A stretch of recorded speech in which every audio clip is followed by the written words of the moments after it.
ഈ രേഖയാണ് ഭാഗ്യരേഖ. ഇംഗ്ലീഷിൽ ഇതിനെ മിസ് ഫോർച്യൂൺ ലൈൻ എന്ന് പറയും. നമ്മുടെ ജീവിതത്തിലെ ജയാപജയങ്ങൾ കാണിക്കുന്നത് ഈ ലൈനാണ്.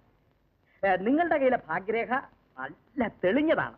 പക്ഷേ ഇവിടെ ഒരു കട്ടുണ്ട്. അതിനെ പ്രതിബന്ധം എന്ന് പറയും.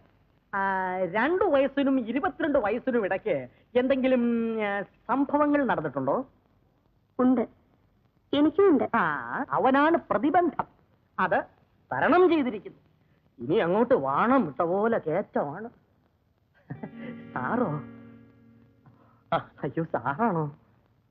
ഇതെന്ന് തുടങ്ങിയതല്ല, ഞങ്ങൾ പരമ്പരയായിട്ട് ജ്യോത്സ്യന്മാരാ. പിന്നെ സ്വപ്പ രാഷ്ട്രീയം നോക്കിയെന്നേ ഉള്ളൂ. സാർ ഇവിടെ? ഞാൻ തൽക്കാലം അടുത്ത മുറി താമസിന് വന്നിരിക്കേ. എന്നാ സാർ മുറിയിലിരുന്നാട്ടെ, ഞാൻ ഈ കേസ് കെട്ടുകളെ ഒന്ന് പറഞ്ഞയച്ചിട്ട് വരാം. ഓ,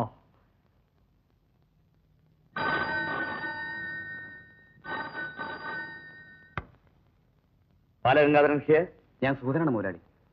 ഇൻസ്പെക്ടർ സുരേഷ് ഇവിടെ വന്നൊരു മുറി എടുത്തിട്ടുണ്ട്. ഓഹോ, ജാമ്യത്തിലിറങ്ങിയിട്ട് അവൻ നേരെ അവിടെ വന്നു. അവന്റെ നീക്കങ്ങളൊക്കെ ഒന്ന് ശ്രദ്ധിച്ചോളണം.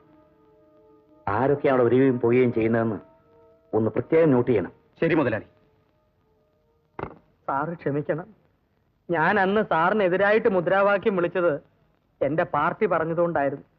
അവസാനം ആ പാർട്ടി തന്നെ എന്നെ ടാങ്കിൽ അടിച്ചു. കാര്യം? സദാചാര വിരുദ്ധം. മനസ്സിലായില്ല. എന്റെ പൊന്ന് സാറേ, ഞാൻ ഒരു പെങ്കൊച്ചുമായിട്ട് ലോഹ്യത്തിലായിരുന്നു. ഇടയ്ക്കിടയ്ക്ക് അവിടെ വീട്ടിൽ പോയി കിടക്കുമായിരുന്നു. കൈ കിട്ടുന്നതിന്റെ പങ്ക് കൊടുക്കുമെന്നും കണ്ടോ. അങ്ങനെ കഴിയുമ്പോ പാർട്ടിയിലെ ചില പ്രമാണിമാരവളെ നോട്ട് വിട്ടു. എന്നിട്ട് ഞാൻ പല്ലും നഖവും കൊണ്ട് എതിർത്തു. അതിനവരെന്ത് ചെയ്തെന്നറിയാവോ?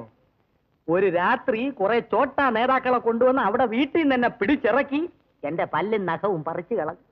അതായത് എന്നെ പൊതിരെ തല്ലി. പിറ്റേന്ന് പാർട്ടിന്ന് ഡിസ്മിസ്. അടുത്ത ആഴ്ച ഞാൻ അവളെ രജിസ്റ്റർ കല്യാണം കഴിക്കാൻ ഇരിക്കുമായിരുന്നു സാറേ. അതിനുശേഷം കണ്ടുപിടിച്ച പുതിയ സേവന മാർഗമായിരിക്കും ഇത്. എന്ത് ചെയ്യാൻ സാർ, ഒരു മുഴം വയറില്ലേ, ജീവിക്കണ്ടേ.